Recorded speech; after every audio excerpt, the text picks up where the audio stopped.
Can I challenge you and encourage you?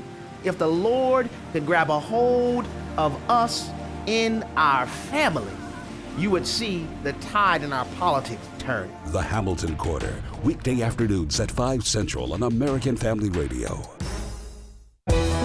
This is American Family Radio, a listener-supported ministry of the American Family Association.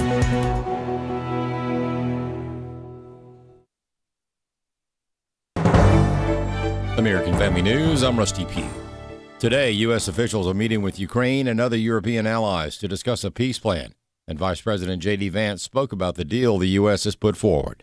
I'm going to echo something Secretary Rubio said, which is, look, we've issued a very explicit proposal to both the Russians and the Ukrainians, and it's time for them to either say yes or for the United States to walk away from this process. And I think that we've put together a very fair proposal. We're going to see if the Europeans, the Russians, and the Ukrainians are ultimately able to get this thing over the finish line. The Supreme Court heard arguments on Tuesday from parents who say young children can't be expected to separate a teacher's moral messages from their family's beliefs, raising the question of whether exposure to LGBTQ-themed storybooks in elementary classrooms constitutes coercion. The plaintiffs say Montgomery County Public Schools violated the First Amendment by denying opt-out requests for books that contradict their religious beliefs, even while allowing exemptions for other religious objections, such as books depicting Islam's Muhammad. Former prosecutor Andrew Cherkasky says this is about religious freedom and parental rights. Well, it's about religious freedom and a parent's rights to be able to control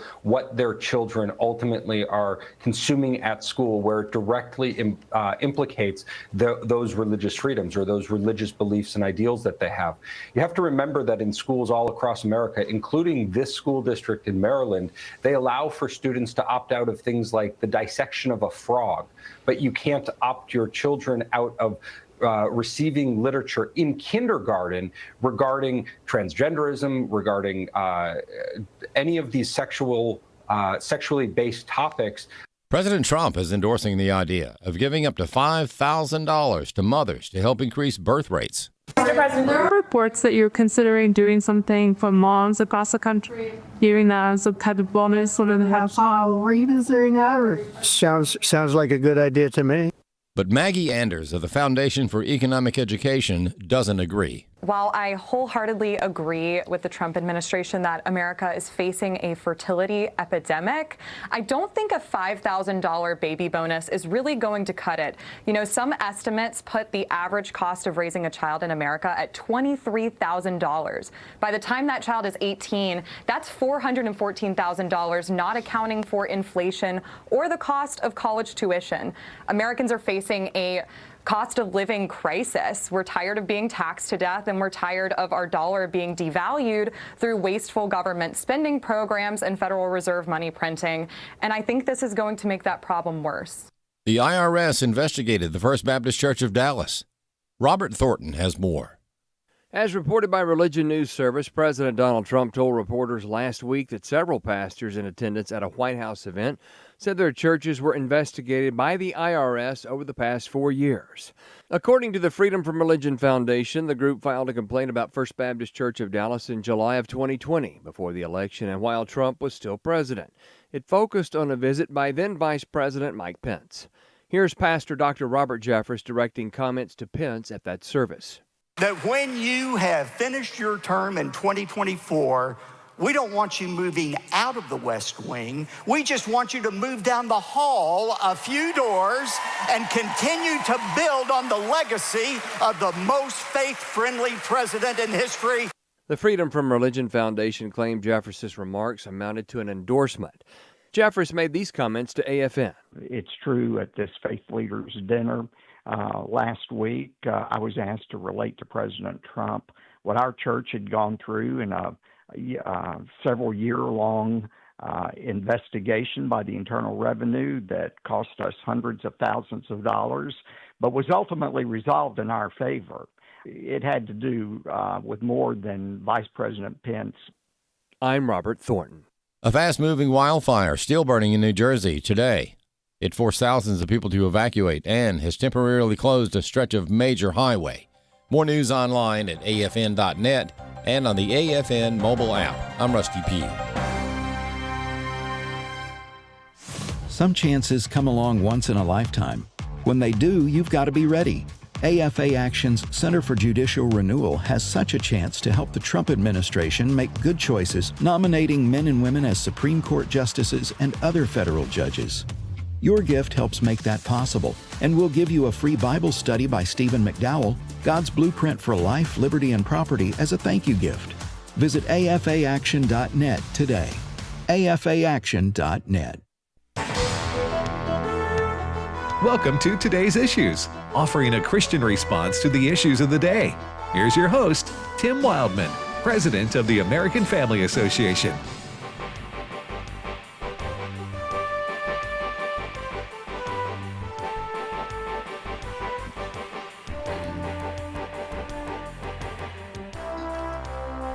Hey, good morning, everybody, and welcome to Today's Issues on the American Family Radio Network. Today's Wednesday, April the 23rd, 2025. Thank you for listening to AFR. Joining me in studios is Ed Battagliano. Good morning, Ed. Hello. Wow. Hello, me bucko. Is that British? It's British for a few minutes, and then it always turns into Russian. My accents when I start off, they sort of slip. Yeah, they do. Before you know it, I'll be continent to continent. I drink Diet Coke. Yeah. If he can you sing in Russian? Can I sing? Play the no. Russian men. Play the Russian national anthem. I love that national anthem. I love the Russian and the Canadian national anthem. Yeah, you like it when those Russian men sing. That. Oh my goodness! Yeah, those are like manly men. That's manly. Do you know the Russians are descended from Vikings? That's who settled that part of Europe. So they've Asia. been invaders for a long time, haven't they? I'll tell you, those are men. They're just manly men. They just can't help themselves. Yeah, got to invade something. Kind of like Italians are always surrendering. I thought that was a French. Well, we're related in that way. All right. Well, in studio with us also is Fred Jackson. Good morning, Brother Fred. Good morning. What voices can you do? Hey, by the way, man, Chris Woodward. Good morning, Chris. Good morning. If I can, just a second. You can, Chris. I need to wish my mom a happy birthday. Happy birthday, Mom. Hey, what's your mom's first name? Sheila. Sheila. Hello, Sheila. No, that was Australian. Yeah, I know. Well, you slipped over to. Yeah, that was Crocodile Dundee right there. I've had quite a bit of Diet Coke this morning, so no telling what we're going to get from you. I would buckle up if I were you. You're going to have a Diet Coke with a stereotype. That's what it says on the wrapper there. Yeah. Homies. Yeah, there you go. Stereotype. You guys are my homies. Just the accent. Yeah. The accent. With a stereotype, I missed that. I'm not sure what Chris is talking about. I don't either. I've not had enough Diet Coke. I'm just being polite. Okay, let's move on. Pretending I understand I think we them. just move on. Okay. Move on down life's road. All right. We do have Jenna Ellis at the bottom of the hour.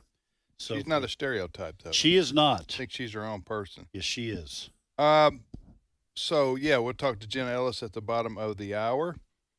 I had something. We're going to get into the good, bad, and the ugly of the day. Yep. Something very interesting happened to me last night. I don't know if this has ever happened to y'all or not. Of course, I've lived in the same town for my whole life. Yeah. Tupelo. And except for like when I was a child. College or. Yeah, and college. Yeah. But, and like my first, I know nobody cares about this. You're homegrown. Yeah. 6 or 8 years we lived in another town, but in this area. Yeah. So, I'm sitting at a restaurant last night with my wife, Allison, and probably half of our grandchildren. Yeah. Like 6. and anyway, some of our family were having a meal, and I look over and across the restaurant, I glance over. You know, you just glance over there and I say, I know that guy from somewhere. You know, you ever had that? Oh yeah, yeah. So then but then I don't want to stare to where he stares, yes. And then I don't know him. And he goes, "Who's that freak over there?" Yeah. Or what are you looking at? Who's that weirdo over there staring at me? Yeah. You know. So I still look over there again. I go, I know that guy. That guy is David. Mm-hmm. I'm not going to tell his last name, David, and David from my college years. Okay. And so I was figuring out the last time I saw him. Well, I'll tell you what I did. I said I know that's him, but I'm 95% sure, but it could be his evil twin for all I know. Because you walk all the way over there and it's not him. Right. It's the walk of shame. I've had that happen to me before. Yeah. Hey, aren't you? Do you know? Yeah. Aren't you? Anyway, so we're about to leave the restaurant. Yeah. Okay. And I said, Allison, I said, look over there, because she knows she knows. I said, look over there. I said, before we leave, is that who I think it is? She goes, I think it is too. She said, let's go over there. So we walked over there, and sure enough, it was a fella that I went to college with that I hadn't seen in 42 years. Wow. And so let me ask you this. When you were looking at him, did you think, I think that's David, and man, is he old? Well, because that's true of you. Yeah. Oh, yeah.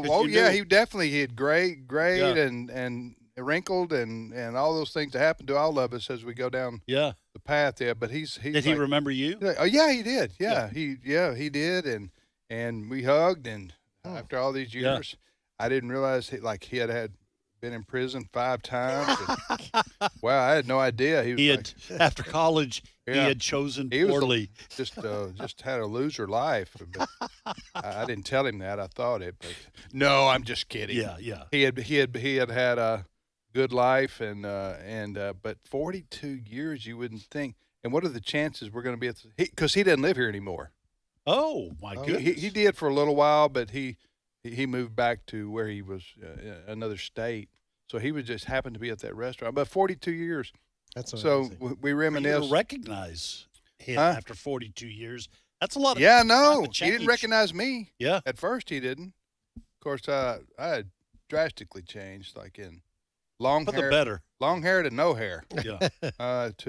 Anyways, that was a unique and fun experience. Yeah, sure. And so, but we reminisced about, our the year or so we didn't we played board games and card games and didn't go to class, and it almost cost me my college career.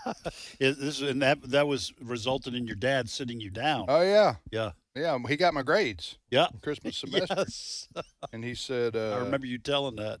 Basically, he said to me, "We ain't doing this." Yeah, you either he buckle said, down. I never will forget it. He said, "My dad, because they were bad, like 2 C's, 2 D's, and an F. That was good for me to not have gone to class half the time." Yes. So he goes, my dad says, "I never will forget. You know those moments you don't forget in your life." Yeah, no, I know. So my dad says to me, got your grades today. And of course, they're coming. They're coming in the mail. Yeah. All right. And so doomsday is going to happen sometime during Christmas holiday. Right. So he goes, he said, "I got your grades today." Of course, then what's that? The gallows is after that. So he goes, I'm not paying for this. You know that.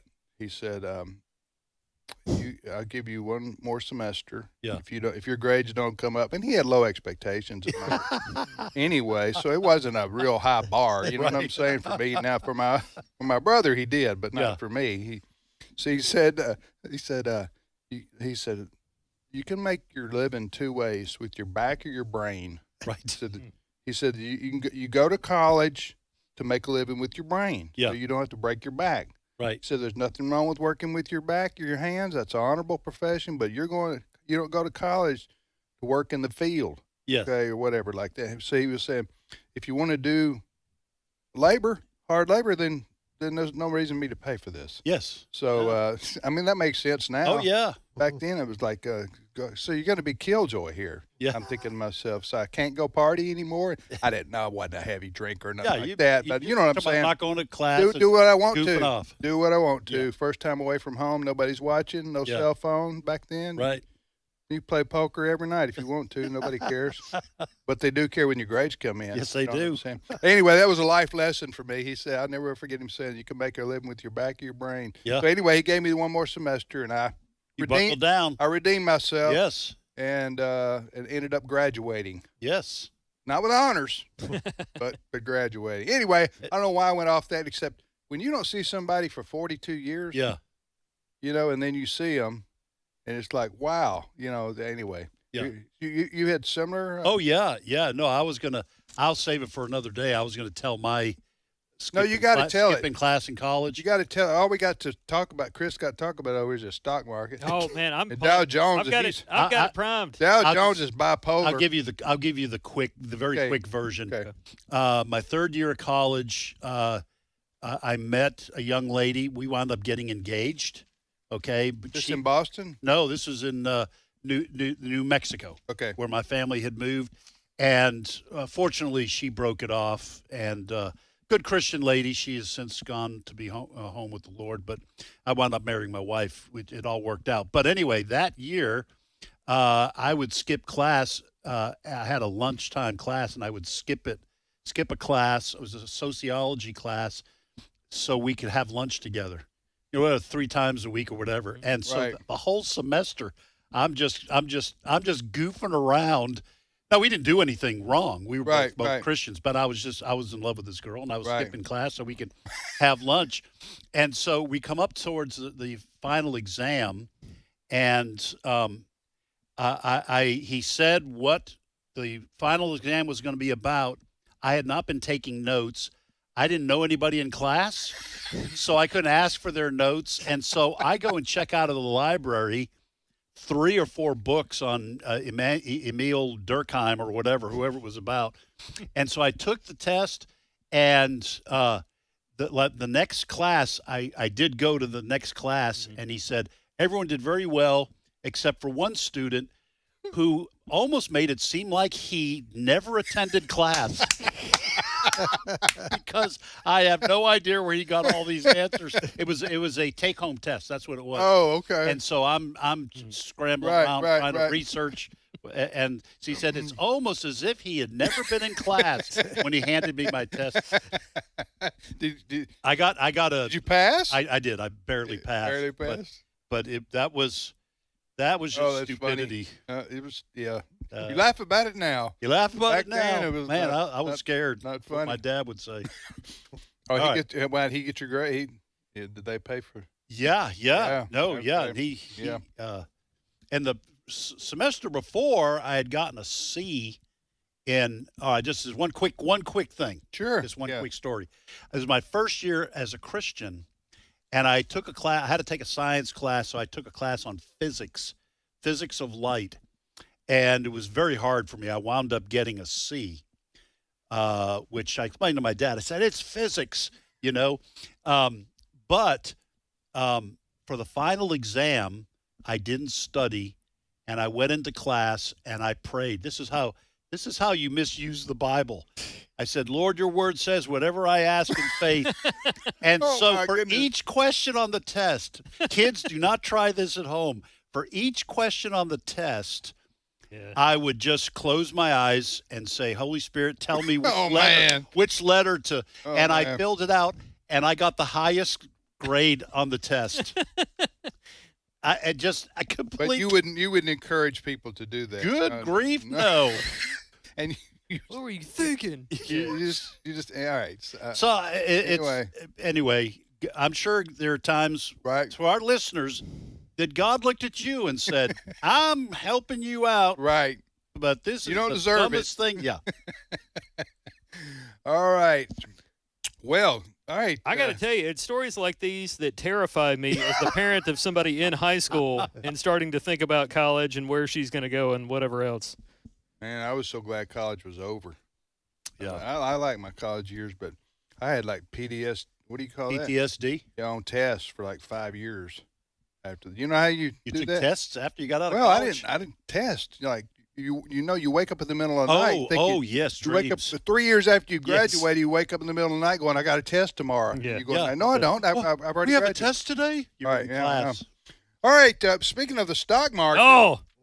Thank you so much. Chris, what happened there? Well, let me tell you this. We need to keep a check on stocks today because, according to the Wall Street Journal this morning, as of about 45 minutes ago, the Wall Street Journal is reporting that the White House may be considering slashing Chinese tariffs to de-escalate the trade war.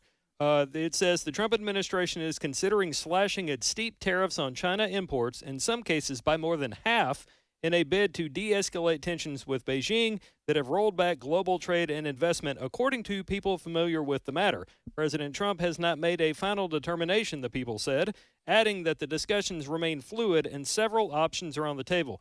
The key points you need to take away here, folks, is that if this is true, here's how it may roll out. Tariffs could come down to roughly 50 to 65%. It would be a tiered approach considered. Are you talking about China? Yes. Okay, go ahead. This is the one where Trump has said, we're going to hit them hard because they've been hurting us. Okay. Yes. Now, I bring all this up because, much like yesterday, which, by the way, your 401k did pretty good yesterday for most people listening.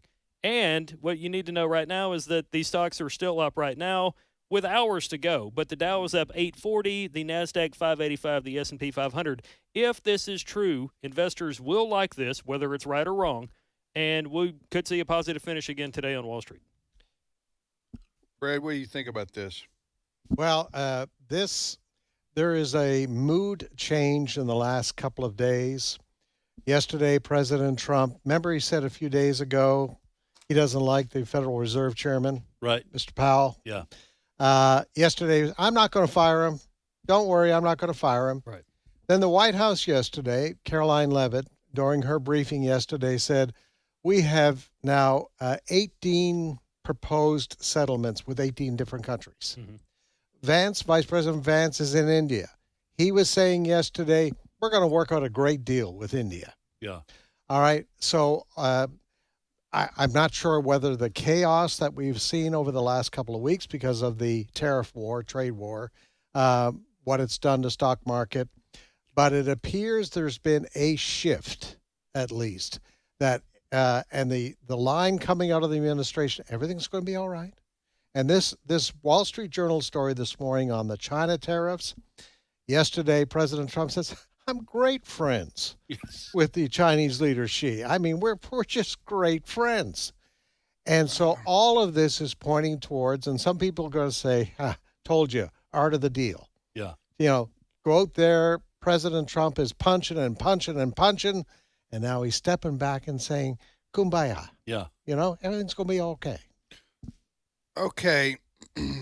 I can talk about so the stock market's up now because the White House is what? They're considering slashing China tariffs to de-escalate the trade war. Also, Trump said he's not going to fire Powell. Yep. How do I say this without ticking off all President Trump's fans that listen to our show? Yeah. How do I say this? Because I too am a fan. Yeah. And have applauded President Trump many, many times, and I love to think that every day it's been Christmas. Yeah. for right. for his first couple of months of his administration. Now here comes but you need to turn the radio off if you get your feelings hurt because if you're easily triggered. If you're easily triggered. I don't, and maybe I'm sure he has a plan, but I don't understand why you can't believe what he says one day to the next. Publicly, yeah. What he publicly says. What he publicly says. Because he changes his mind on a dime. And I'm not saying he doesn't set out every morning to go, I think I'm going to contradict what I said yesterday. Yeah. I don't think he does that. I just do think it's back to the art of the deal. To practice the art of the deal, you have to manipulate people. And you have to keep them off balance. You have to keep them off balance. That's the way the world works. That's the way a lot of business works, negotiation and all that. Not let them see all your cards. Right. So, but when you do that as president, it causes great volatility and uncertainty, and that's why the stock market's been all over the place and the economy. And I've heard a lot of people say, I don't understand what Trump's doing with these tariffs. Well, I don't either, because I don't understand them very much. Yeah. I do get the concept that President Trump's talking about when he says, we need to equal the playing field because our people we trade with tariff us and then we don't tariff them, and that's not fair. Yeah. Hey, I'm with you right there, brother. But sometimes your actions have unintended consequences. And if you do things too fast, too hard, too quick, too broad, then you get a reaction that you didn't expect, I guess I could say. Now, President Trump did say there's going to be some rough waters ahead when he's doing all these tariffs. But here's my bottom line point. If the White House today is saying they're going to do something that they said they wouldn't do last week, and it caused all this chaos, for what purpose? That's my question. I'm not making an accusation against President Trump. I guess that'll play out in the coming days and weeks. But if the White House has said we're not changing anything, this is hard and fast, we're putting 150% tariff on all things China, and now it looks like it's going to be not going to work politically because Americans are going to have to pay a lot more, and then he backs down. Well, then say I back down. Because of course, he's never said that before, right? Right. It's because this is not going to work. Do you understand what I'm? Yeah. Am I making myself? No, I agree. Here's the thing I would say.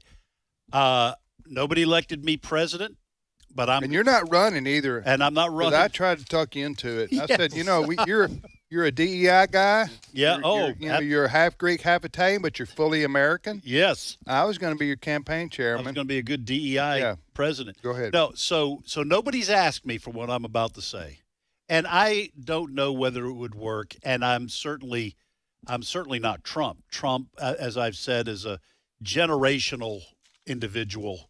You don't see individuals like Donald Trump, but probably once every 50 or 75 years. So he is unique, and I think God is using him in a number of levels. I would have preferred to see, so this is just my opinion, that President Trump, when he came into office, start off, and he has, doing the things he said he would do with regards to immigration and all those things. And then, rather than just start slapping tariffs every which way you could, okay, I would have picked 2 or 3 countries, and I would have said, okay, we are going to now try to balance our trade deficit. Last year was over $1 trillion, and we're starting with these 3 countries, and we are going to work things through, but we're not doing this anymore. So the rest of you, get ready, start thinking about what you can do, because we're coming to everybody. And I think that approach would have been far safer in terms of almost overturning the world economy and the stock market. Is just lay it out and say, listen, we're not doing this anymore. So, and I personally would not have started with Canada and Mexico. I think that was a mistake. They are our neighbors and two of our closest allies. I would have waited on them, but nobody asked me, and I didn't get elected. But that's what I would have preferred to see. Fred? I think at the end of the day, this was all intentional by the president. I think he went out there and he threw the ball hard. With China? With China. And with everybody else? And with but everybody else. But now he's backing down. Well, some would see it that way, but he would say it worked because I'm going to get out of this what I wanted. That's what. So you think there's back channel discussions? I think it's been that way all the way along. We're still going to have tariffs. Does this article say what does America get what Trump wanted? I don't see that in those exact words. What does it say? Well, basically, tariffs could come down to between roughly 50% and 65%. So we're still going to tariff them. It's just not going to be the full-on 100% plus. I guess I'm asking why the back off. Well, according to the source that the Wall Street Journal interviewed, it's to de-escalate tensions with Beijing. But he escalated them. Right, that have impacted global trade and investment, which is why stock. Well, I escalate them, then I de-escalate them, and I get credit. Yeah. Well, the only thing, am I the only one? No, the only thing, but see, there's a lot we don't know. So if in escalating through backdoor channels, they were discussing, and Xi Jinping of China said, "All right, we'll come to the table, but you need to drop this." Okay. This, well, if that happens, then I'll understand. Yeah. Yeah. But right now, it seems like if nothing changes going forward, then it looks like a bluff. Yeah, that's what I'm saying. And he got called. We'll be back momentarily. Stay with us.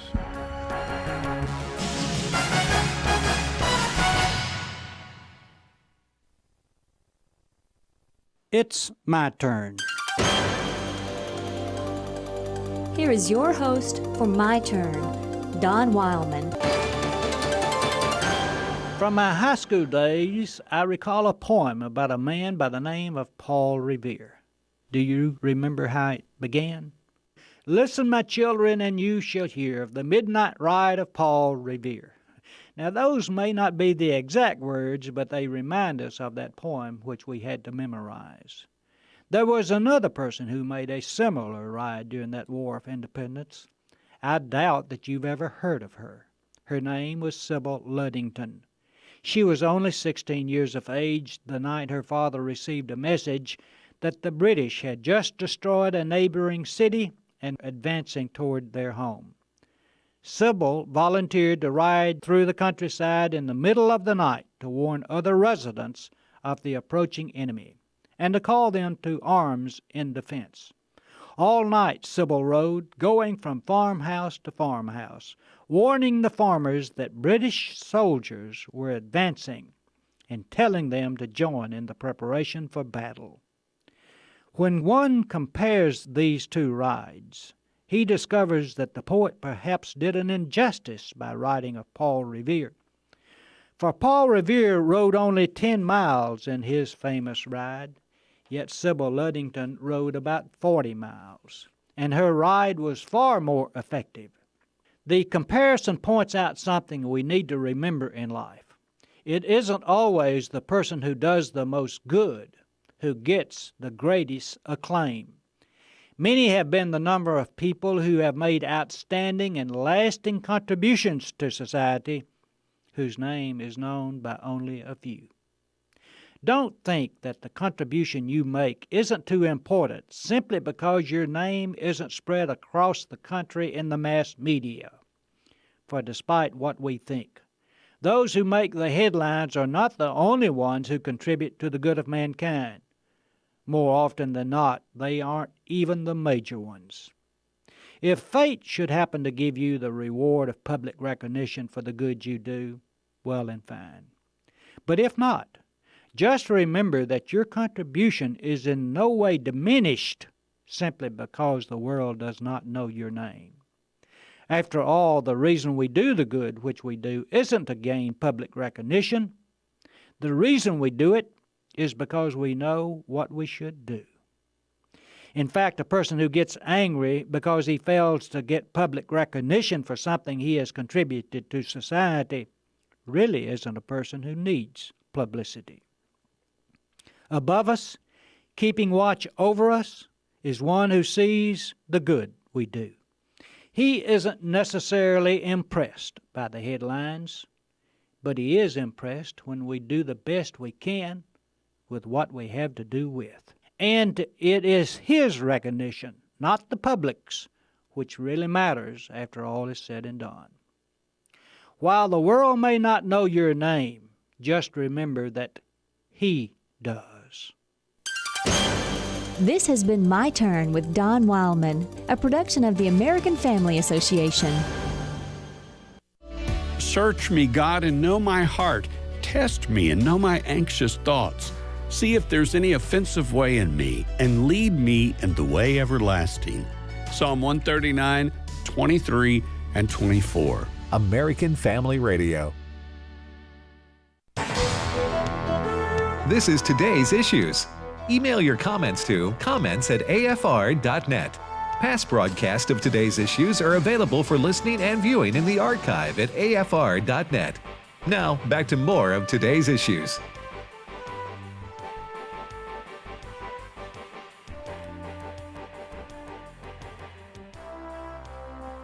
Hey, welcome back, everybody, to Today's Issues here on the American Family Radio Network. Thanks for listening to AFR. I'm Tim. Ed is with me, and Fred's with me, and Chris. Also, we thank you for listening to American Family Radio. Well, the President of the United States, Donald Trump, and the United States Supreme Court are at loggerheads, seemingly, about what to do on the issue of deportation of illegal immigrants. And it's kind of confusing for the public, I think, trying to understand and sort this out. And So we've asked Jenna to come on. Jenna Ellis, host of Jenna Ellis in the Morning, heard on American Family Radio 7 to 8 o'clock Central Time each weekday morning, and host of the on-demand podcast found on AFR.net, where Jenna does deep dives into various and sundry topics that you will find of interest. And so we'll let her talk about that as well. But good morning, Jenna. Good morning. Thanks so much for having me. Well, are you driving? I am driving, but at the moment I am stopped. So if Okay. I sound a little different than I normally am on radio, it's because I'm on my car's Bluetooth. Okay, well, I don't want to put you at risk or anything like that. That's what I'm saying. Sorry we interrupted your trip to Walmart, or. Now they got a I Publix in know. Florida. I know. I got Better Homes and Gardens. That whole collection from Walmart, I'm just saying, it's pretty fantastic. So. Wow. All right, Better so Homes and Gardens. well, then I we'll wanna get go right there. to the point here, Jenna. What about this?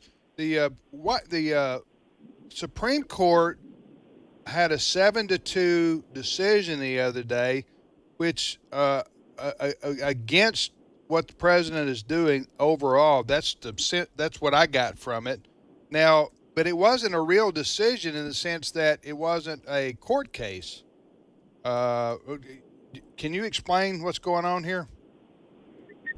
Yeah, so there are a number of cases and a number of opinions from the Supreme Court, and so it is confusing because there was also another one that talked about this kind of 60-day window for self-deportation, and then the and so a lot of this is confusing, but the bottom line is that the Supreme Court is wrestling basically with the issue generally of whether people who have come here illegally, so they've already broken the law, get the protections of due process from the Constitution. And as J.D. Vance, I think, very rightly said in a pretty lengthy X post on social media, that when you're talking about due process, you literally need to talk about what type of process is due or owed to a particular individual. And so people who have come here illegally and actually have no status, they're the same thing as a break-in or a squatter in a home.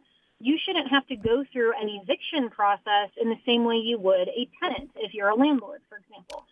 So when the Supreme Court is attaching due process rights to people who are here illegally, in my view and in most conservative constitutionalist views, if they come across the border illegally, then they're basically stealing due process rights and claiming, well, I should have my day in court and have adjudication and have all of these rights attached when they're not American citizens and they have no claim for any type of status, whether permanent or temporary, like a student visa status would even give some other element of due process. So overall, what people need to take away from this whole conversation and all the litigation is that the question is becoming, what type of process in court do these illegal aliens have a right to under our constitutional framework? So the 7-2 decision the other day, it was 7-2, right? Mm-hmm. With only Clarence Thomas and Samuel Alito dissenting. That was not a permanent decision. That was a temporary decision, right?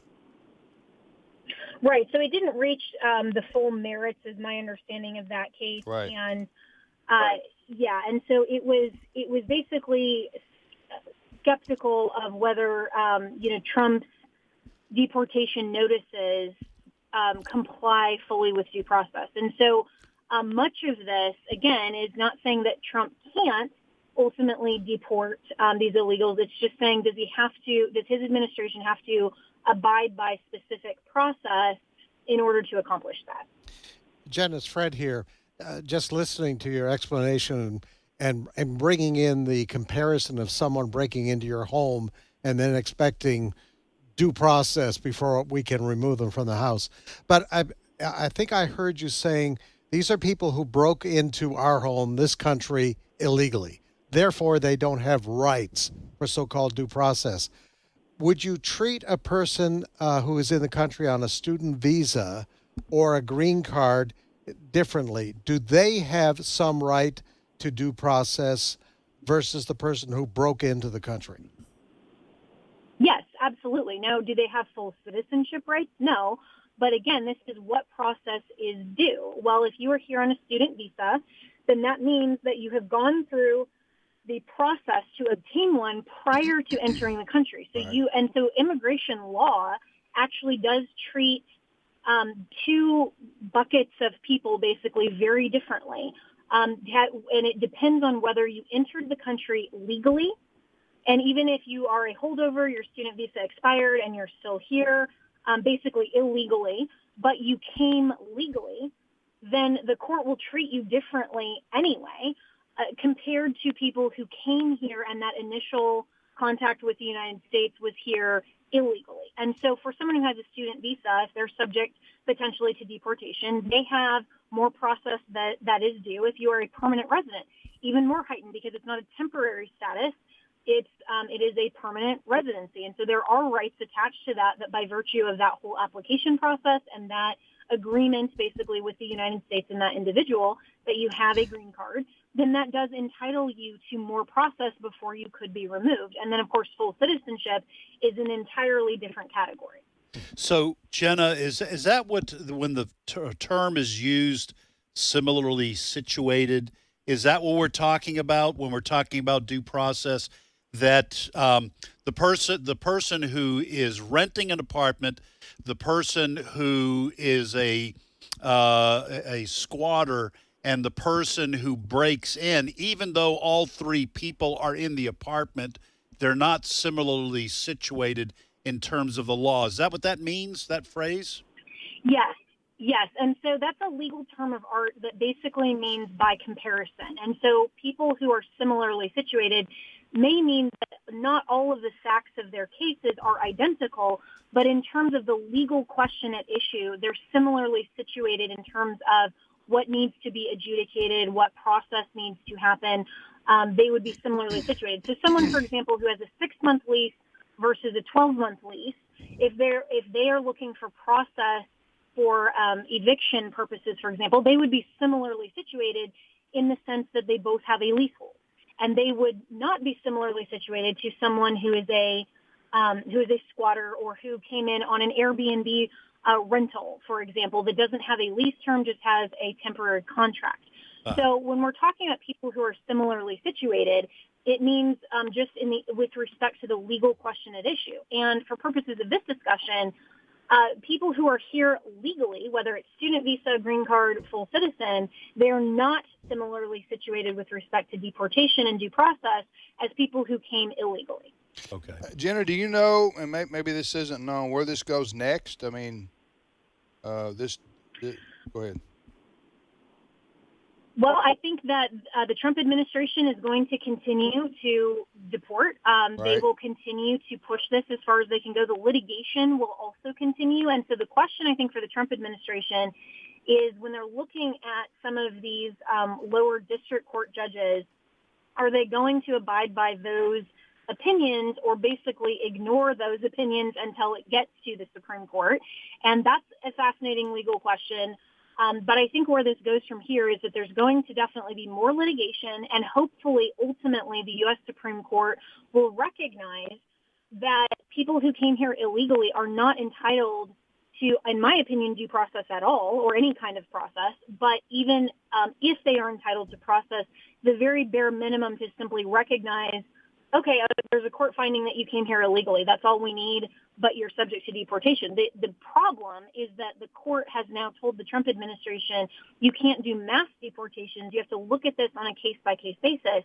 That takes hours and hours and hours, and it's a way to bulk up the process so that there's not enough time to review each of these individual cases for even just the hundreds of thousands of people that came in during the Biden administration. So that's going to be another outstanding legal question. And I think from here, we just have to wait and see what both the administration and the Supreme Court decides. Gotcha.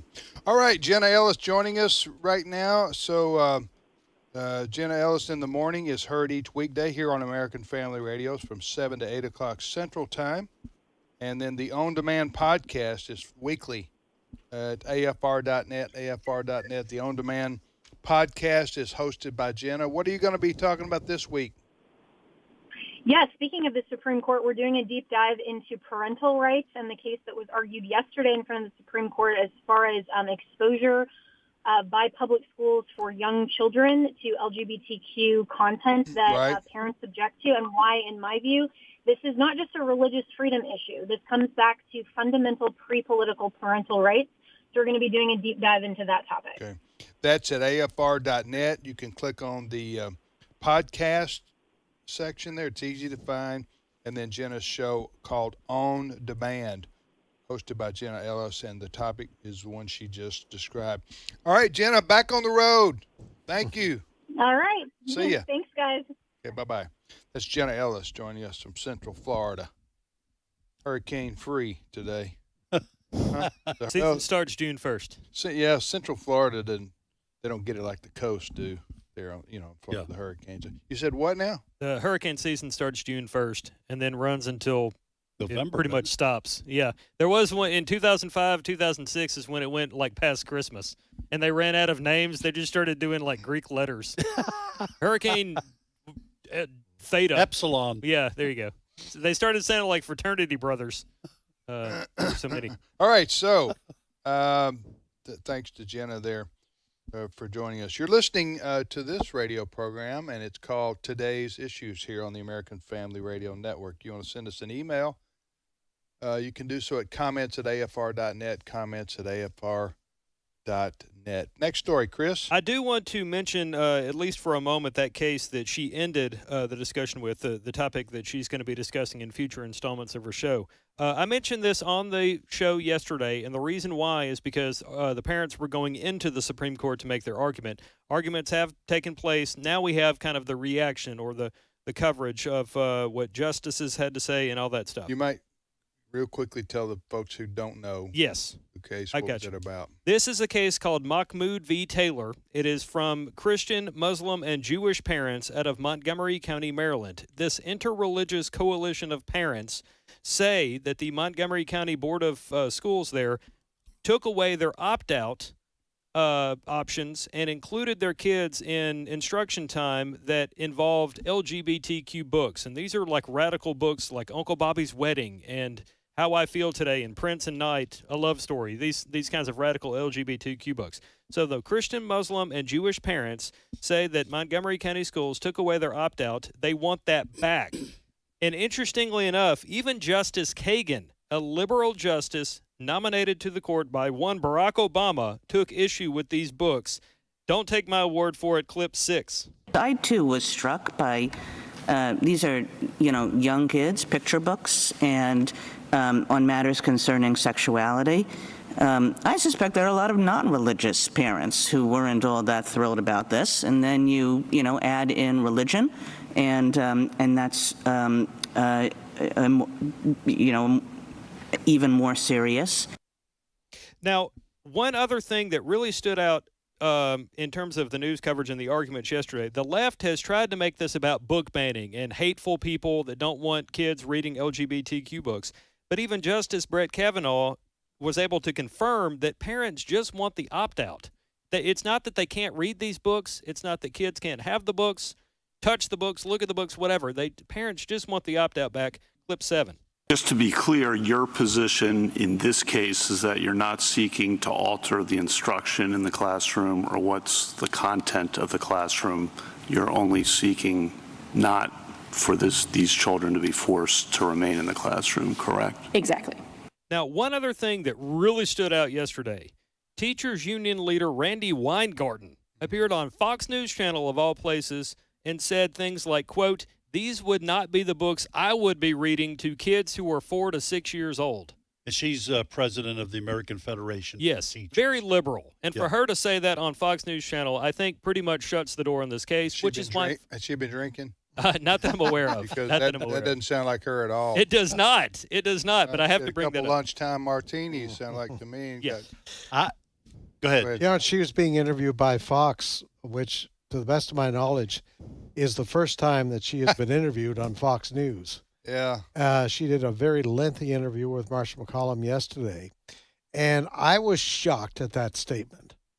But what we just heard. Yeah, I was shocked by what she said. These are not the type of books. I understand why parents would be They concerned. must be really bad. Oh, they for are. her to say that. You They, know what I'm saying? They paint homosexuality, transgenderism in a very these books. Yeah. In a very positive light. And keep in mind, this school district, Montgomery County School District, wants kids as young as 4 years old to be exposed. This is not books on a shelf. These are teachers reading these books to these students. Okay, let me tell you another thing here. Just put the Supreme Court argument aside that these parents are wanting the right to opt out. They need to take over that school board. Yeah. They need to... Parents, you mean? Yeah, they need to... Those who are opposed to what we've just been talking about here, these pornographic books being... I don't think these are all pornographic. Okay. Yeah. Well, they're not pornographic in the sense of graphics. Right. Yeah. But they are they're advocating and promoting homosexuality and bisexuality and transgenderism and all those things, the LGBTQ, to small children. Yes. Right? Yes. What grades are we talking about here? Well, kindergarten through third. Elementary. It's like K4. Okay, it shouldn't be too hard to rally the parents in that school district to get the school board to get these books out. And if they don't get the books out, then you get that school board out.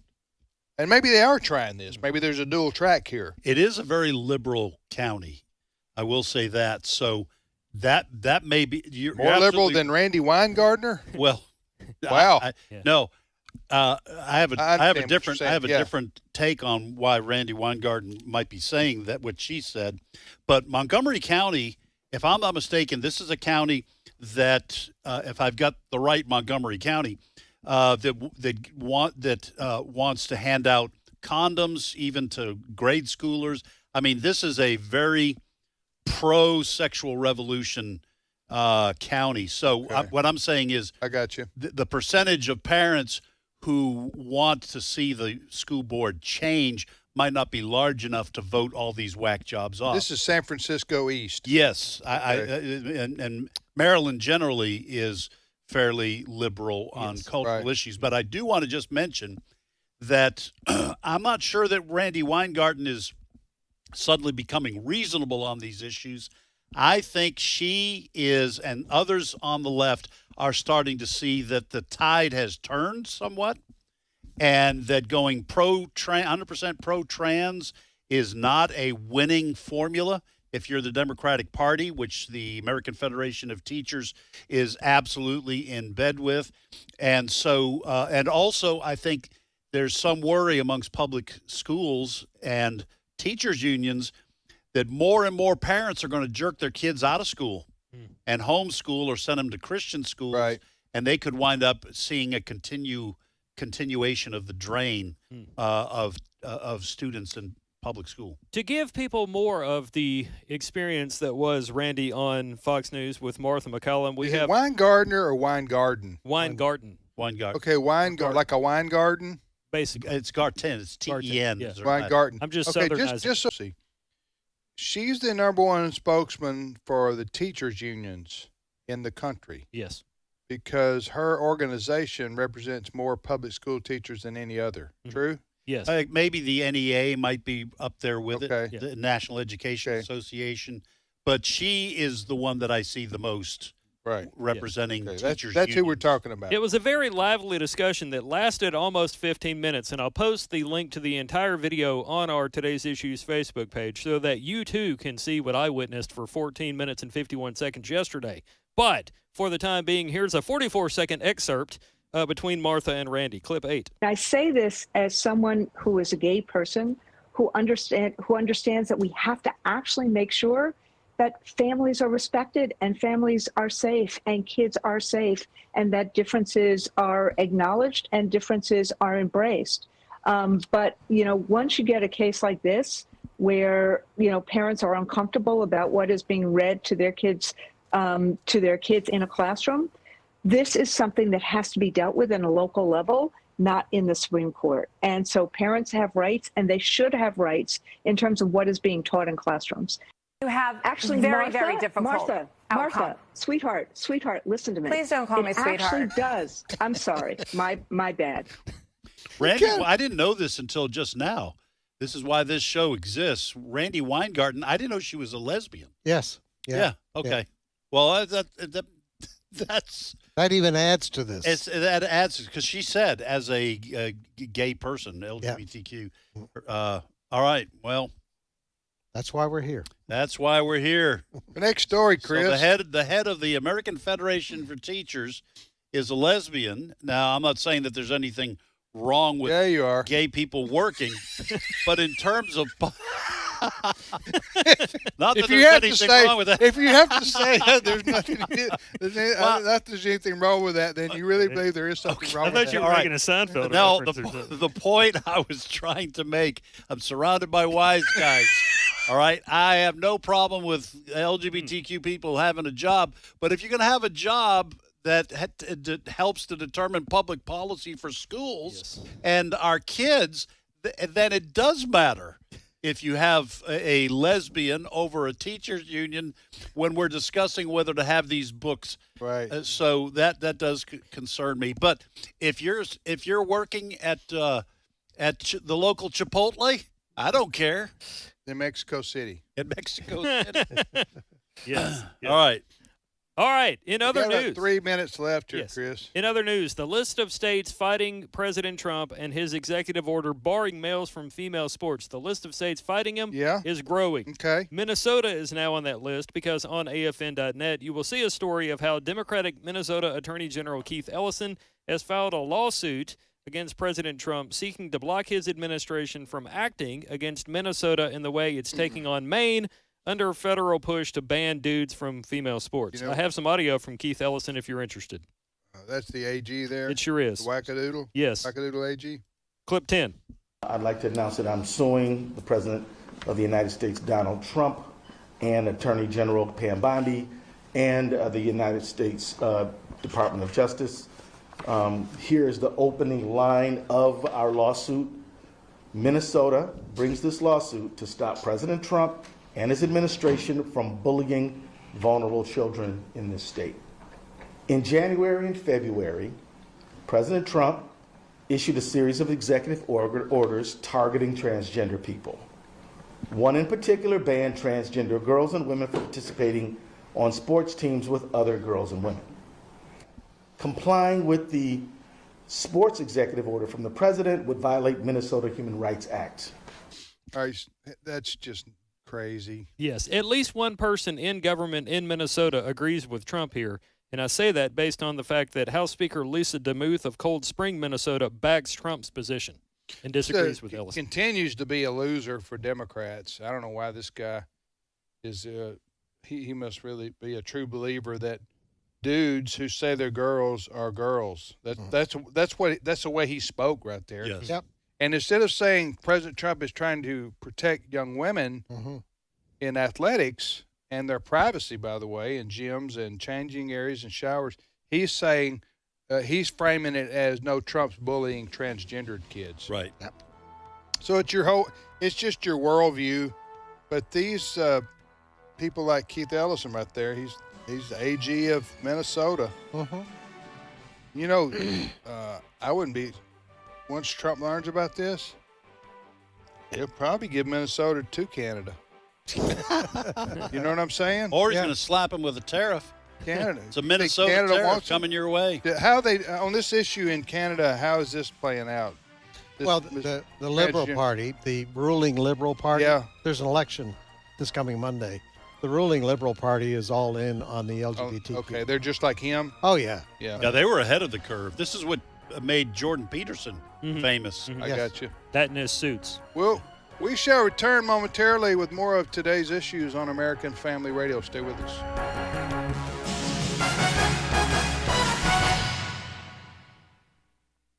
The views and opinions expressed in this broadcast may not necessarily reflect those of the American Family Association or American Family Radio.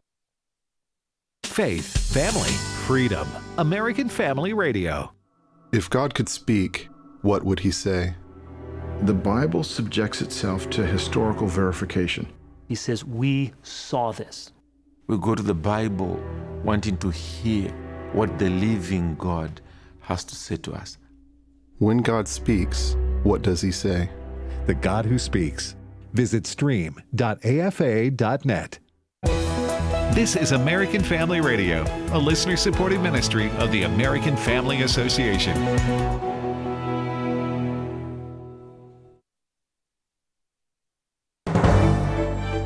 American Family News, I'm Rusty Pugh. Defense Secretary Pete Hegseth delivering remarks at Army War College in Carlisle, Pennsylvania this morning.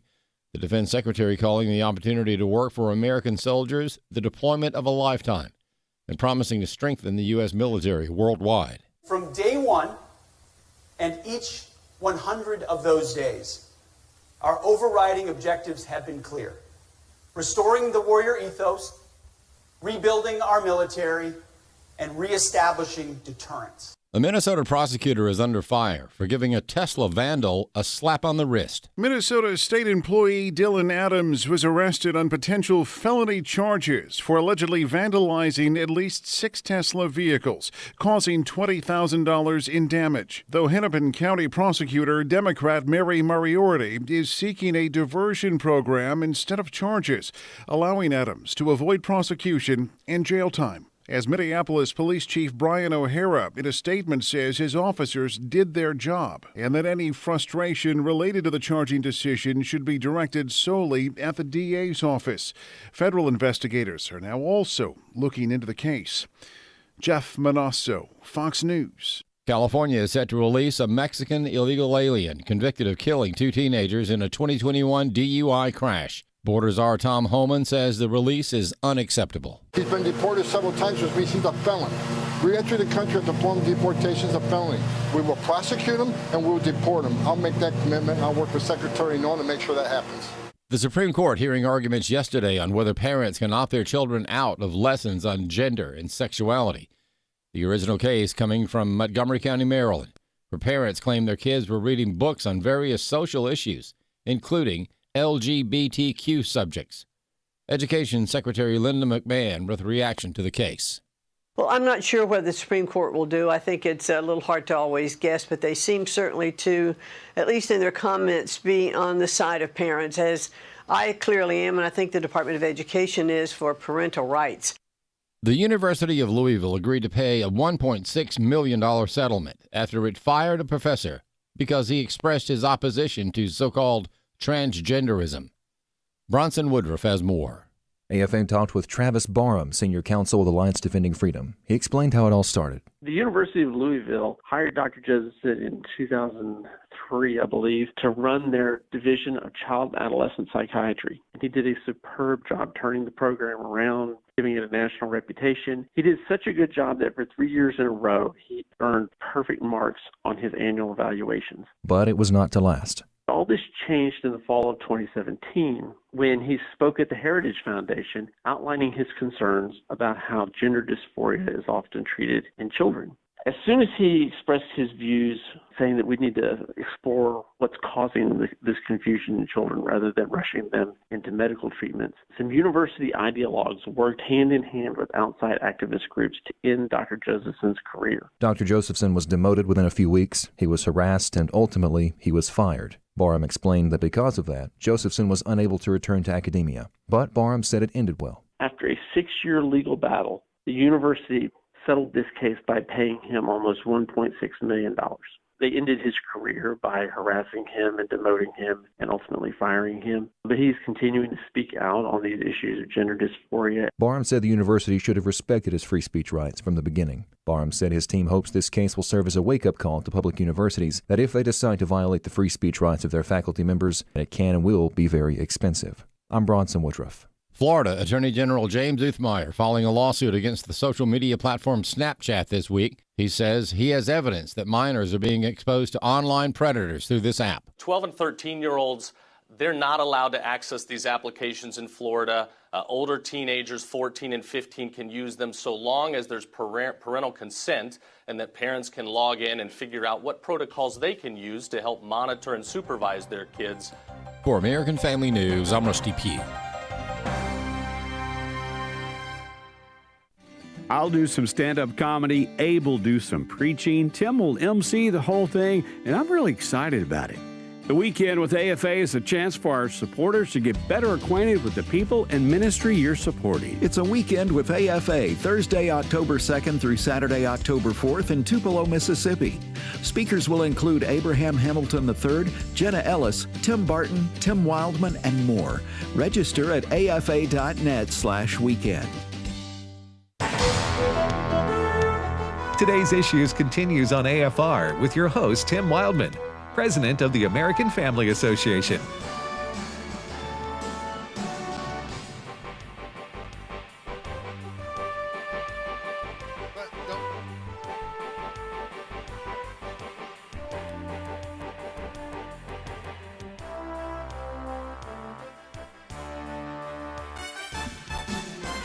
Hey, welcome back, everybody, to the program Today's Issues on the American Family Radio Network. Thanks for listening. We got another 25 minutes of sterling radio. Sterling. Huh? That ups the pressure a little bit. Sterling. You have to be sterling. Like silver. Yeah, I know. Silver sterling. No, I'm going to have to up my game. That's what I'm talking about. I like your attitude, Ed. Yes, sir. Because you want to get better I do. every day. I You want to be progressive. I want to be sterling. I've been more on the copper level up to now. I'm going to try to go to sterling. We're going to have to take back this word progressive. I don't like the way that I like what Abe does. the He liberals says regressive. They're regressive. We're progressive. Yeah. You don't like it either? I don't. It's been tainted. Okay. It's like I'm sorry. I don't mean it's like the word gay. That used to be, don you now your gay apparel. Yeah. I'm not donning any gay apparel I don't anymore blame you. because No, the you're word straight means as an something arrow. different. You know what I'm saying? It means something different. The world's changed, Ed. Yeah, so I can't use progressive either. So no gay, no progressive. Yeah. What else? What other words have we lost? That you don't even want to take back. I don't know. I can't think of any off the top of my head, but I was hearing somebody on the radio yesterday talk about, it would have. They did this because of the Klan, and he said, "Wait a minute, the Klan is in group, as in tribe, not as in Ku Klux Klan." That's Steve Paisley Jordan. Yeah, hey, good morning, everybody. Steve. How you doing, brother? that is a good word. Yeah. A good example of that. Yeah. Brad Jackson with us here too. Mm-hmm. We're all a Klan here. Is that appropriate? use? No, we can't. We can't do that either. We can't. No, we can't use that word because why? There's folks out there who already think we're part of the Klan. We can't. Yeah, but that's a Southern Poverty Law Center. They're in. If they. Anyway, probably need to move on right here. Yeah. And by the way, there's nothing funny about the Ku Klux Klan. No, seriously, folks. No, that was an abhorrent and demonic organization. Yeah. So, but we are having a little fun at the use of language. Yes, we are. How it can backfire. Like the word mafia. Like. We'll use that in a sentence where it's not referring to right. Tagliano. Oh man, that's. No, that's gratuitous. Yes. I would say. It's like gratuitous violence. I would just say that was a gratuitous stereotype of the Italian heritage. That's like gratuitous violence in a Godfather movie. I had to pay mafia at the county fair. What? Is that from The Godfather? What is that? No. It's using mafia without referring to an Italian gang. Oh no, you can't do it. I thought you were trying to. I think that was the mafia scene from Gone with the Wind.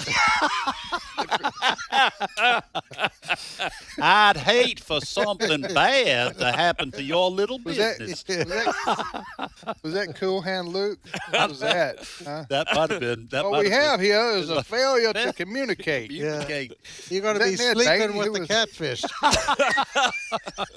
Going to be sleeping with the catfish. That's a good line, Fred. That is, Fred. Be sleeping with the catfish. And the gators. The Southern Mafia. Sleeping with the gators. Oh, well, folks, I got a good one. We need to reel this show back in. See what I'm saying? You see what I did there? I saw That's right. Yeah. All right, Steve, what's your first All right. story there? Well, the roiling continues in the Democrat Party. They just can't seem to figure out where they're going, what their identity is, and more fallout from that. We have just learned that Senator Dick Durbin from Illinois, who's the number 2 man in the Senate, is not going to run for re-election. Number 2 man for the Democrats. For the Democrats, yeah, right. Yeah. Sorry. And he's not going to run for re-election. Add to that, there was a poll that they just put out. Alexandria Ocasio-Cortez is leading Chuck Schumer by double digits in a new head-to-head poll of the 2028 New York primary if AOC runs for Senate. Wow. Really? Yes. What poll is that? It's a Siena College? Siena College? No. Survey by the liberal firm Data for Progress. Okay. Never heard of it. First share of the Politico. 55% of Democrats' likely voters say they supported and lean toward AOC, 36% towards Chuck Schumer. So the old guard is kind of moving out. All the new guard is like AOC and company, the really, really radicals. Didn't we just go through 4 years of this and got sick and tired of it? And so we kicked 4 them years out? of what? Of woke, of AOC type. Yeah, government? but they are doubling down, as we see. I know, but with the El Salvador situation and Democrats flying down there to give save the day, give an MS-13 gang leader a pedicure. Yeah. Listen, I'm not sure what's in Dick Durbin's head. He is 80 years old. So it could very well be that he's just exhausted. Well, that's just the second quarter in Congress. Okay, so now he's been in office since 96. 44 years. Yeah. So, or this could be a sign that the establishment Democrats see the handwriting on the wall, that the party is being taken over by the woke crowd, and they don't want to be humiliated by losing an election. Like if Dick Durbin got primaried, maybe he figures he could be booted out, and that'd be more humiliating. So if that is the case, I would look for Chuck Schumer maybe to follow suit here. Old timers, Democrats like Doug Schoen, longtime advisor, Democratic Party. We have a cut of him talking about this AOC Schumer poll this morning. Cut 12. My party has moved so far to the left, both in reaction to Donald Trump's first term and now the second term, that there's anger. There's a desire also for a new generation of leadership, which AOC reflects. And Chuck Schumer has been in politics, I think, since about 1978 or 80. That's many, many years, 40-odd years. And I think there's a desire for a change. He is a master politician. I don't count him out. But AOC could be a presidential candidate in 2026 or could run against Senator Schumer. She's formidable in either role. Wow. That's Doug Schoen. He's been around a long time. He goes back to Clinton years. Yeah. Dick Durbin is getting out of politics for the same reason that Nick Saban got out of college football. The game around him had changed so much, he just didn't want to deal with it anymore. Didn't want to deal with it. That's interesting. That Schoen quote that we just played, he is admitting that his party has moved so far to the left.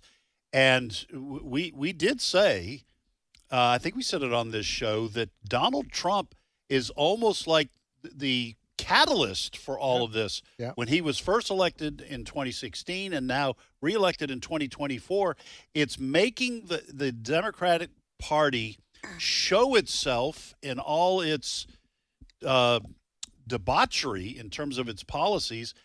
So he's admitting that the party has moved so far to the left, but is admitting that someone like AOC is formidable to the establishment Democrats. That is also quite an admission. And what he is admitting also, it's moved far, far to the left, and it ain't coming back. Right. That's true. That's what he's saying. It's not coming back. Well, if you see Schumer either say he's not going to run for re-election or get beat, yeah, and you have Dick Durbin, the number 2, And these aren't the only ones from the establishment that are stepping back from the game. That is an indication that the foot soldiers of the Democratic Party are in the process of taking the party. And listen, a lot of the people who would support that are young people. This is where you get these poll results, 55% or whatever, who are okay with violence against Trump supporters, or who applaud the young guy who shot the pharmaceutical CEO, the healthcare CEO. This is getting a little bit on the scary side if you're a middle of the road, long time regular Democratic liberal. Well, and my question is that wing of the Democrat Party going to be able to convince more than half the country that they need a shot at governing? Back to DEI pilots, back to all of these, woke things that we just got rid of after Biden, plus all the Democrat economic disasters, giveaways. This country is not able financially to survive another Democrat administration. They just I would say my opinion is at this point, no, they are not going to convince a majority of Americans. Look, I saw a video posted on X.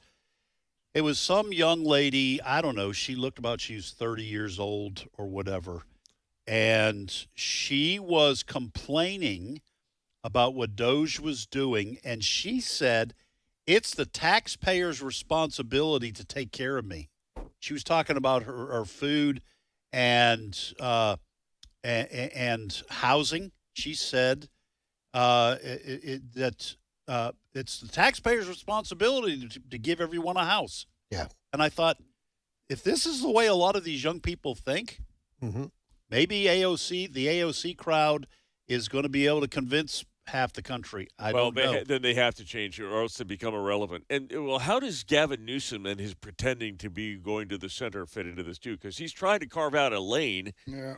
I don't believe it for a second, but at least he's making the right noises about coming to the center and having a more moderate Democrat Party. All right, let's move on. Next story. Okay.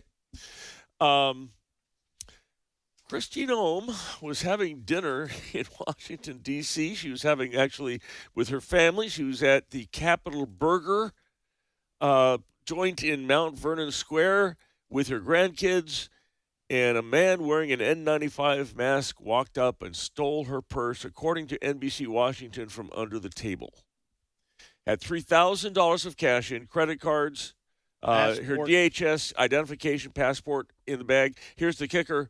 Her Secret Service detail was in the restaurant less than 20 feet away. Now, they've released a picture of this guy, but they're not releasing it to the public yet. They're asking for help finding him. My guess is that her purse, her something in that purse has a tracker in it. That would be my expectation, that if you're someone in the Trump administration, if you're a woman in the Trump administration, you're the secretary of whatever department you're the secretary of, you got a purse, you have an air tag or something in it. What's a Secret Service agent doing? Yeah. Because she had Secret Service protection. This is the Secretary of Homeland Security. Homeland Security. You can't make this stuff up. It's like an SNL skit. It sounds like they were chowing down, thinking we're in an enclosed space. We've got Secret Service protection. We got Secret Service here, and they weren't paying attention. This is the kind of unexpected thing the Secret Service is supposed to be looking you're having, for. You're having dinner at a restaurant, and you got $3,000. Yeah. In your purse. That purse ain't coming off me. Yes. That purse is in my lap. Yeah. Huh? Because first of all, I'm disturbed that you would have a purse, but I get the idea. Times have changed. Okay, if you're not, men carry what do you call them? What do they call them? Man purse. Man purses. Man bag. Yeah, right. Man bags. They carry those things in Europe. Have you not Only seen if these you're people? French. That's what I'm You're saying. a French guy. Oh, I'm just listen. This is hard to figure, isn't it? How does this happen? There was a separate incident a couple weeks earlier where in the same area another purse was stolen. I read that. I don't know exactly what it has to do. There you go. Should have had a briefing on that. Yeah. Be prepared. There's a purse thief in this nearby area. I just suggest. Anyway, it sounds unbelievable that the Secretary of Homeland Security for the United States of America, with Secret Service protection and $3,000 in her purse, cash, and family sitting around. Yeah. How does that even happen? Yeah. And if this was in Moscow, and this was a high-ranking official in Putin's government, right, who had Secret Service around him, that guy would be dead. Yeah. That guy who, if he went for a purse from that high-ranking, that guy would be dead. Yeah. So did they catch this person yet? No. No. Not yet. Well, listen, this has not been a good year for the Secret Service or the last it hasn't. 12 months, 6 months, whatever you want to say. Right. We had a presidential candidate, all those kind of things with Trump, assassination attempts. But for Kristi Noem to have a purse stolen, I mean, I'm wondering, these Secret Service agents must have been on their phones. They must have been, eating. Somebody wasn't watching. We're not watching that table. Chris Woodward had the thought that maybe the path between the Secret Service and the table was too steep. Too steep. Oh, because of the roof. Too sloped. They couldn't quite make it. It's not been a good year for the Secret Service. It has not. Next story. The birth rate in the United States is 1.66 births per woman. As per couple? 2022. Well, per woman. Okay. What else could it be? Single moms. Well, yeah, okay. I wasn't trying to start anything. They usually go per couple because you could be a single mom, but you had to have a guy involved. Oh, okay. So anyway, I wasn't trying to start anything. Anyway, go ahead to move on. Nor was I. No. The relevant number, the relevant data point is 1.66 births. Yes. Replacement rate is 2.1%. 2.1. That means that accounts for the replacing what? The man and the woman, yeah. And a little more for growth in those that we lose. Yeah, the 0.1%, is for infant mortality. Infant mortality, and that's just to keep even. And we're not the only place in the world where birth rates are way down. This is a big, huge issue for Elon Musk, by the way. He's brought it up several times. Well, he's doing his part. Yeah, he is. He is. But it has come to the attention of Donald Trump. Americans may soon, according to Not the Bee, Americans may soon have more reasons to have children than just to experience a deep sense of fulfillment and wonder. How about $5,000 baby bonus that Donald Trump has said it sounds good to him? Would that work? You think $5,000 is incentive enough for a couple to?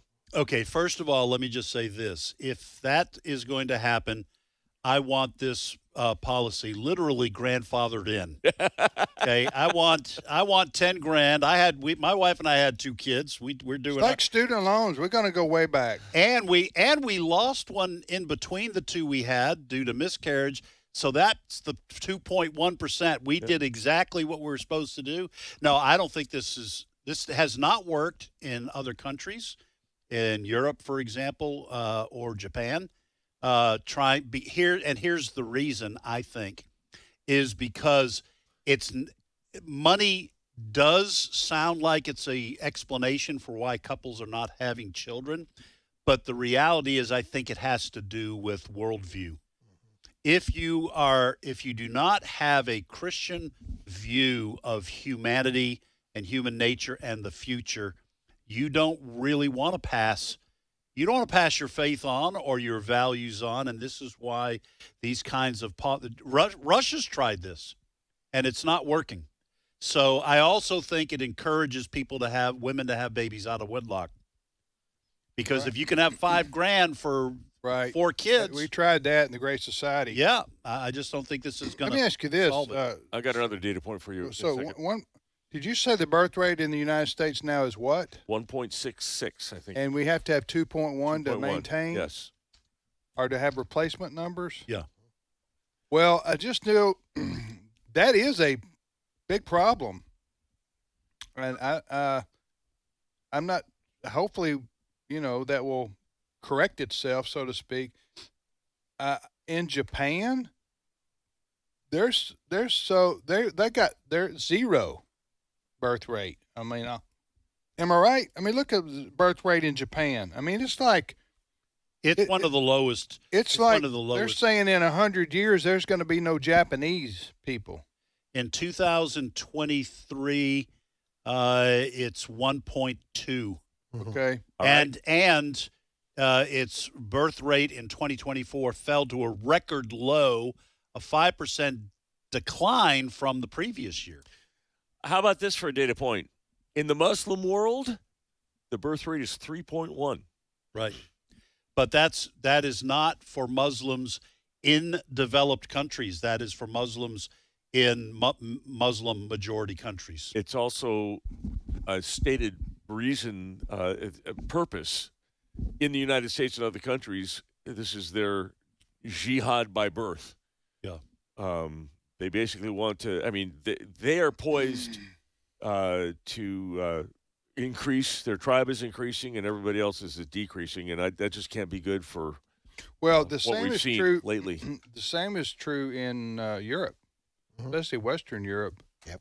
The birth rates. Canada, probably same thing, I would think. Same thing. Yep. So I think the value of having children has diminished. I say the value. I don't mean monetarily. I'm talking about the desire to get married and have multiple children and, and carry on humanity. Yeah. I think, and we're speaking broadly and generally here, but to Ed's point, I think the worldview among a lot of people, younger people, has changed, and a lot of them are waiting. I'm not judging this as there's nothing inherently wrong or immoral or evil about this. I'm just going to give you an analysis. They're waiting till they're in their, waiting later to get married, and then many of them are choosing not to get married. Probably a higher percentage than ever before. Or if they do, they just want dogs. Or aquarium. Yep. They don't, huh? They don't want the responsibility of raising children. Yeah. Now, I think a lot of that's rooted. Again, we're speaking broadly and generally because there's a lot of single people who want to get married. They want to have kids. They want to have a family, but they haven't met the right person. So it's no fault of their own. But I'm saying but that's still a reality that a lot of people are waiting to get married till later. But I do think that I'm going to use this word. There's a lot of selfishness out there that used to not be there in our culture.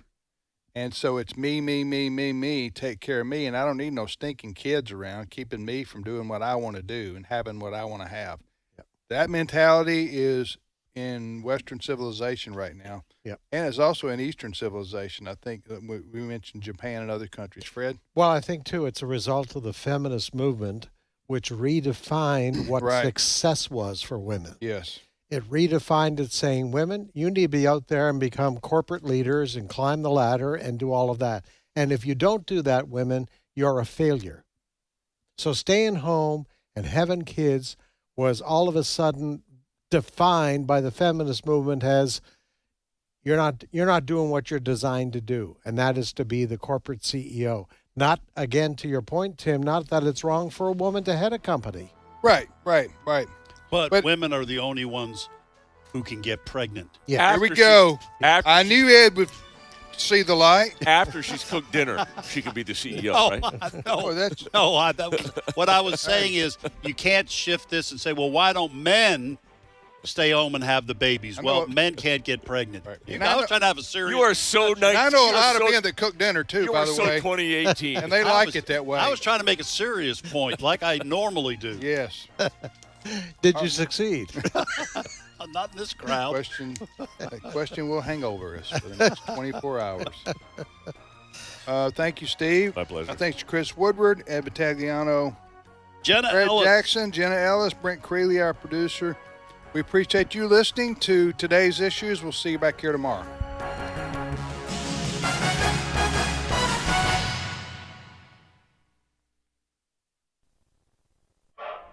And my father, your great-grandfather, fought in World War II. Really? He was a gunner on the big ship out in the Pacific Ocean. Wow. Your great-grandmother